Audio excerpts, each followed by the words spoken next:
What is going on, everyone, and welcome back to the channel. I hope you're all having an amazing day. Today I've got for you a pretty sad story, to be honest, but I think you're going to enjoy it. So without further ado, sit back, relax, couple of updates to come on this first one. Let's get into it. My boyfriend slept with another woman and claims I wanted him to. My hands are shaking, so sorry if there are typos. I don't know if I'll be able to explain what just happened. I'm in a hotel room right now, just falling apart. I live with my 28-year-old boyfriend, Jack. I am 27. We've been together for 2 years. The relationship has been good. Sex is frequent, we say I love you often, and both of us participate in the other's family functions. I don't have any major complaints, and to my knowledge, he hasn't been unhappy. I am deeply in love with him. I came home today about an hour early. I started to get a migraine at work, which isn't super unusual. And once I started to get nauseated, I decided I should just go home and lie down. It doesn't happen a ton, but maybe a few times a year where I decide to take the afternoon off. My boyfriend works nights, so is often home during the day. I pulled in the driveway and his car was there. Not unusual, he doesn't work until the evening. I parked on the street out front like I always do.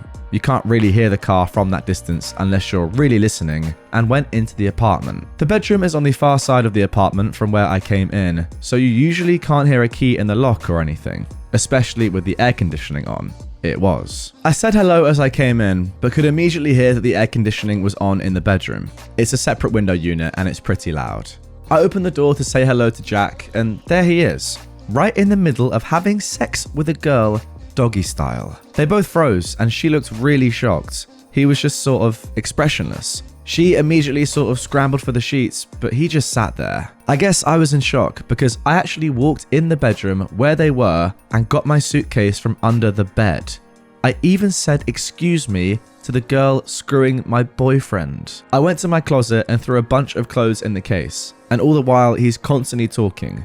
I can't remember everything he said, but I distinctly heard him say, I wanted to surprise you. We've wanted to spice things up in the bedroom. I didn't say anything and I left and I came to this hotel. Now, we have discussed having a threesome in the past, and I even said I would possibly be open to it at some point in the future.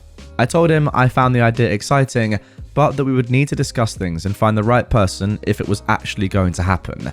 I never wanted him to just surprise me out of the blue. He's been blowing up my phone ever since. He's left several voicemails and sent about a dozen texts. He said things didn't go like he imagined, but he thought it would be sexy to have a spontaneous threesome. He said he was trying to fulfill my fantasy. I've been crying for the last 3 hours. I've got no idea what to think at this point. I think he's lying to me, but what if he really thought he was doing what I wanted? Is it possible he's just that clueless? Please help. Now, I think this is one of those sad, awkward situations really where all of us from the outside looking in know exactly what is going on here. And we can tell that, this guy has just been absolutely caught, right? And he's just trying to make up an excuse on the spot. And to be fair, it's not the worst excuse. He's tried with all he can to think of something to save himself. Now, it's quite clearly, obviously not what's going on here. We can tell that. But that is why I feel bad for OP, and that is why this is sad, because they're so in love with this person, clearly. So in love with Jack, who, by the way, isn't me in this story. Let me make that abundantly clear, despite the fact that we share the same name. She just doesn't want it to be true. She's not sure herself, but in reality, looking at it objectively, it's so obvious that everything that Jack is saying is complete BS. Now, thankfully, a lot of the comments at the time on this post said the same thing as that. And 2 days later, we got this update. Firstly, thank you all for your comments and advice. My gut knew that I had to end the relationship, but I needed a kick in the pants to actually do it. The apartment we live in is actually owned by my uncle, with whom I am very close. I lived there for free while attending grad school. It is part of a building he owns and was his way of helping me afford to further my education. He had no problem with my boyfriend also living there, on the condition that he help out with managerial duties and repairs around the building. I called my uncle and told him the circumstances, and he called Jack and told him he needs to find a new place to live. He's not on a lease or anything, so hopefully it won't be a legal issue. I haven't responded to Jack in any way since yesterday. I returned to the apartment this afternoon after going to the doctor to get tested for STDs, thankfully clear so far. Jack was there. Since he spoke with my uncle, he knew that I was breaking up with him and wanted him out. He immediately tried to argue with me, saying once again that the whole thing had been intended as a gift for me. I just ignored him as I went around the place packing his things. Yeah, what a gift to turn up unannounced at your own apartment and see your boyfriend having sex with a random woman. Lovely. He also said that the only reason he started without me was that he wanted to get used to the two of them together so things wouldn't be awkward when I arrived. Apparently, he thought having sex with her first would make the threesome go smoother. I didn't even look at him. I just kept packing. I'm proud of myself that I didn't cry. I think I was past the point of crying. He kept blabbering on, saying that he just wanted to test the waters with the other person so that when the time came, they could both focus totally on me. The final straw was when he said that I was being totally unreasonable and ungrateful for the effort that he was putting into our sexual relationship. I stared at him for a minute and then I just started laughing. I couldn't control it. I must have laughed hysterically for a full minute. He got angry but finally shut up and stopped trying to justify himself. I asked for his key and then told him to leave. I said that he could call to arrange a time to come and pick up all of his things, but not to contact me for any other reason. His parents live in the same city, so I know he has somewhere to stay. He left looking pretty forlorn. I didn't ask how long he'd been cheating on me. Just knowing about the one incident was enough. He's obviously not the person I thought he was. I don't feel like I even know him anymore. I'm still sad, but I'm going to be okay. There's no way I could keep someone like that in my life. Thanks again for all the encouragement and motivation to end it for good. I knew the truth in my heart, but I needed to know I wasn't crazy. Well, what a start to the episode. I'm not gonna lie, I wasn't expecting to wake up today and read a story in which a cheater, when caught, said, I was only cheating so it wouldn't be awkward between us. Wow, I mean, what an excuse. But there you go. Now, this story was actually posted in 2014, almost a decade ago now, in June 2014. So there's not going to be any updates to this one. I just hope that 10 years down the line now, where we are, OP's having a great time and has found someone that doesn't make stupid excuses like that. All right, without further ado, let's get on to our second story now. This one is mental. I am a 26-year-old woman, and my best friend, who is a 23-year-old woman, might be in love with my husband, who is 26 as well. Where do I go from here? I'm posting this on a throwaway because my husband stalks Reddit. Also, I know he isn't cheating on me. He's at home more often than not, and I have full access to his electronics, as does he to mine. My husband and I have been together since we were young teenagers. We got married last year and have a 6-month-old daughter together. She is the light of both our lives, as we both came from broken homes and want a better life than we lived growing up. My best friend came a few years later. We used to live in the same neighborhood and casually began to hang out. She lives with both her parents and siblings, and she is studying to get her bachelor's degree. At first, she didn't like my husband. She said that he was clingy and tried to insert himself into our friendship. What the frick? She was civil to him because he was my romantic partner. For context, my husband is bipolar type 2, autism and PTSD, and it causes him to be a little socially awkward and miss certain social cues and taboos. I love him regardless of it all. Over the last few years, we've been hanging out a lot more. She comes over for a few drinks, we go to movies, and even visit local attractions together. All three of us have a good time, and my husband does try to make nights for just the two of us often too. However, last year my husband and I found out we were expecting a child together in January.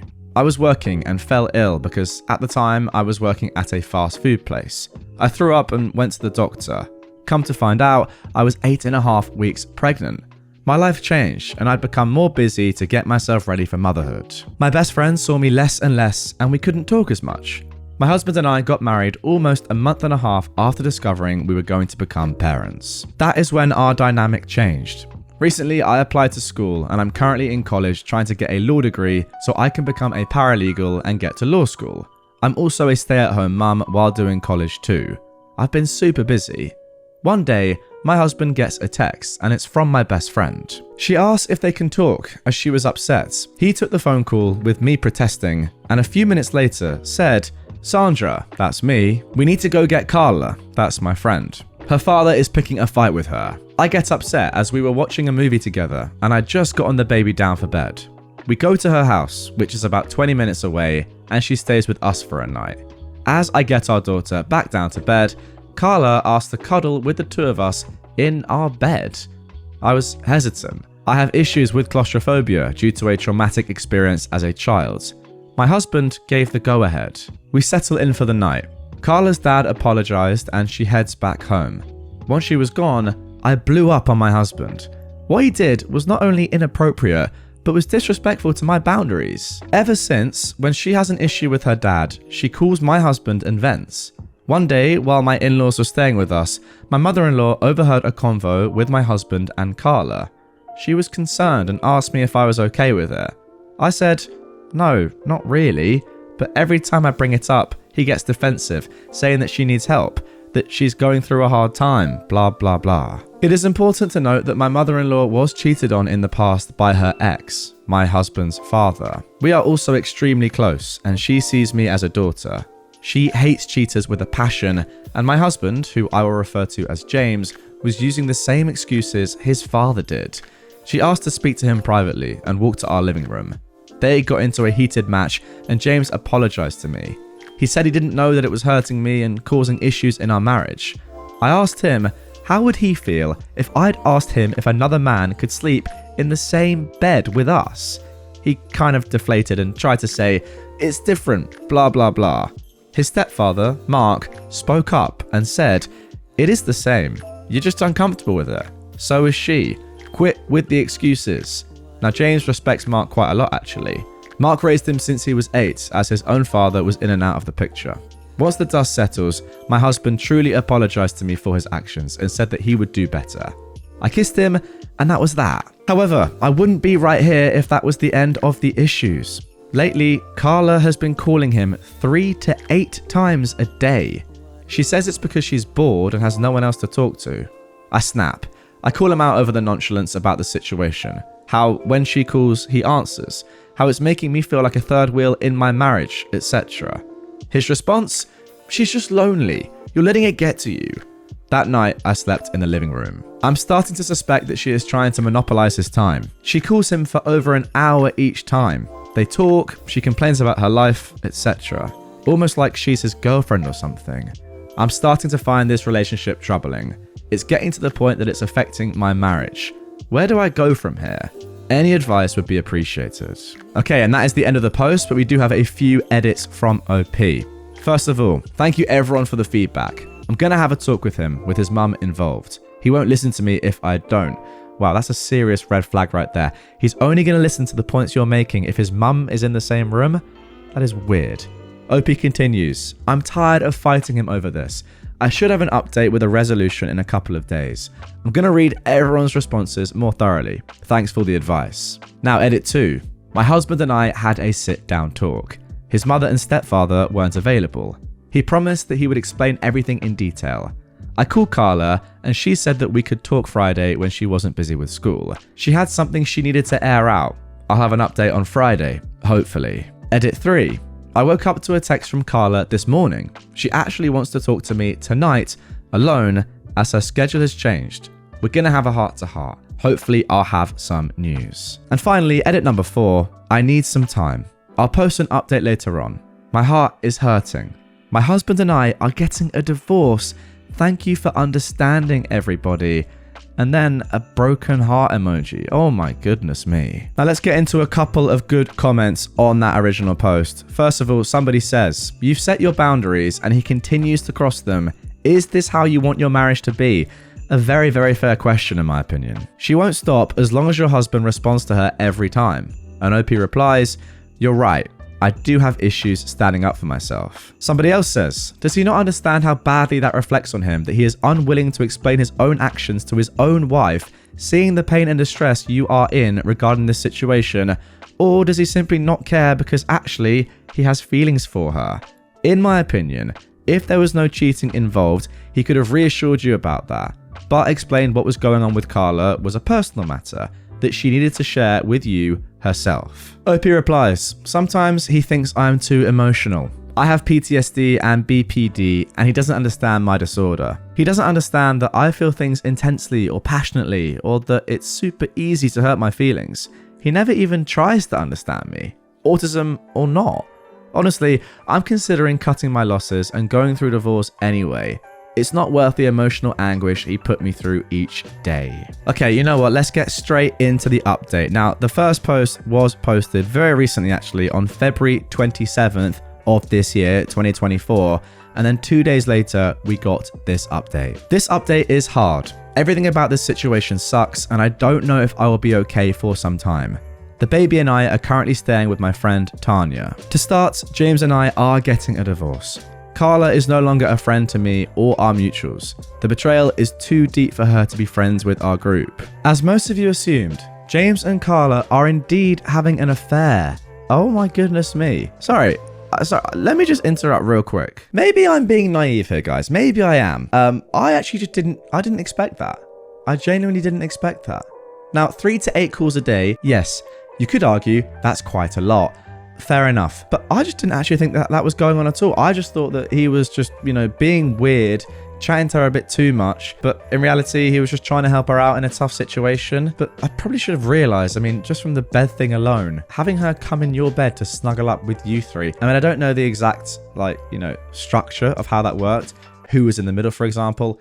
Who was big spoon, who was little spoon, and who was medium-sized spoon. These are all things that I need to know. So if you are watching OP, get in the comments.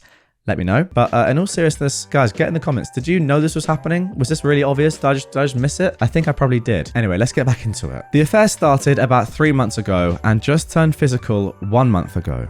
They were planning on just up and leaving after James served me divorce papers. They used the ruse that he was helping her through emotional issues to hide the fact. I was crushed. She wanted to clear the air before it got worse. That was when she dropped a huge bombshell. James was going to try and get me to terminate my rights to my child in order for Carla to adopt her. The reason? My borderline diagnosis a few years ago made me unfit to be a mother, and he was sure that the courts would agree. She then handed me 2 separate stacks of paperwork and left. I am contacting a lawyer as I'm writing this. I was seriously hurt. You guys were right. Carla was a snake and only told me this so she wouldn't feel guilty. However, I'm not letting my soon-to-be ex-husband bully me into termination of my rights. I called him afterwards and got very heated about what was going on. James just sat there in silence. I was crying afterwards. I pleaded with him to tell me what I did wrong. For a little bit of backstory, I had a near-fatal complication with my delivery of our daughter where I bled my entire labor. I had to have 2 blood transfusions and haven't fully recovered from it. I was not cleared for any extraneous activity for 3 months, including sexual activity. James was getting unsatisfied with all my doctor's appointments and not getting the sex that he wanted. I was hurting and ended up needing another procedure to remove some placenta that didn't naturally come out. I had to have my tubes tied because if I have another child, it will kill me next time. James wanted at least 2 more kids, and this put an end to his plans. I married a monster. We were together since we were 15, and this is how he repays me? I thought I knew him. He was acting so caring and nice to me. I am absolutely heartbroken. I'm not even sure if I'm going to update this anymore, but if I do, it'll be after the divorce settles. Thank you for all your concerns. I'm going to step back and take some time to adjust. There's no chance for a healthy co-parenting situation. I'm fighting for primary custody with supervised visits. Carla will not have any access to the baby, as I'll ask the judge to make a clause preventing her from interacting with my daughter. Thank you for all the advice. Also, I forgot to add that I contacted his mother and Mark this morning. They are furious that James is doing this to me. They are helping me foot the cost of a lawyer because I'm a stay-at-home mum and college student. They've kicked James out and he is now staying at our old house with Carla. He did give me the courtesy of getting my stuff and didn't put up a fuss about me taking what I wanted. He told me that he will keep in contact for divorce proceedings. Wow, what a climax of that story.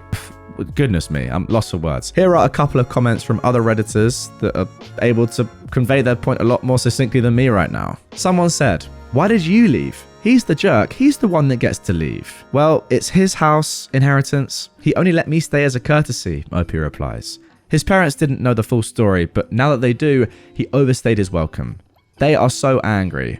I'm not sure if his relationship with his mum or stepdad is salvageable. Someone else said, "What stands out is that he's threatening to use her bipolar status against her, despite being a parent with bipolar type 2, autism, and PTSD. This dude is evil and inept." "I didn't say he was smart, did I?" replies OP. But with me having no financial way to support my child or a stable home, he does have slightly better odds. I'm still in contact with his mum and stepfather. I'm hoping they'll give me a place at their house for the time being. I feel like I'm being intrusive at Tanya's home. And then finally, someone said, I am sorry you are going through this situation. As people say, trust but verify. You are relying on his parents, but be aware that they are his parents. You need to have a support system that doesn't include them. OP though says they have no one else. My family turned their backs on me.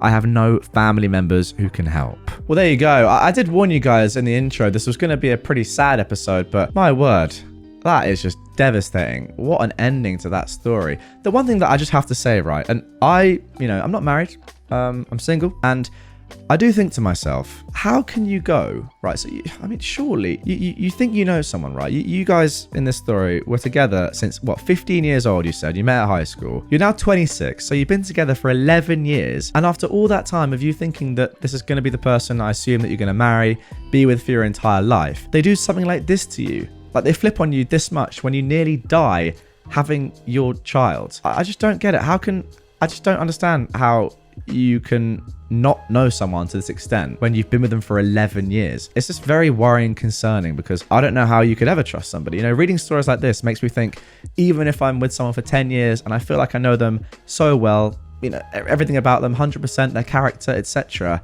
they could still do something like this. Or there are people that could still do something like this to me. It's just very, very concerning.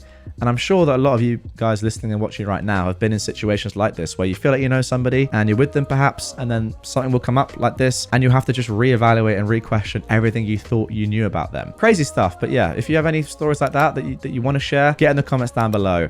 It's a very supportive place. And if you don't, also have a look through, reply to some, give some likes, and just some advice for people in this sort of spot for someone like OP would also be great, I think. So yeah, get in the comments down below. But that is going to do it for this one. Wow, what a roller coaster.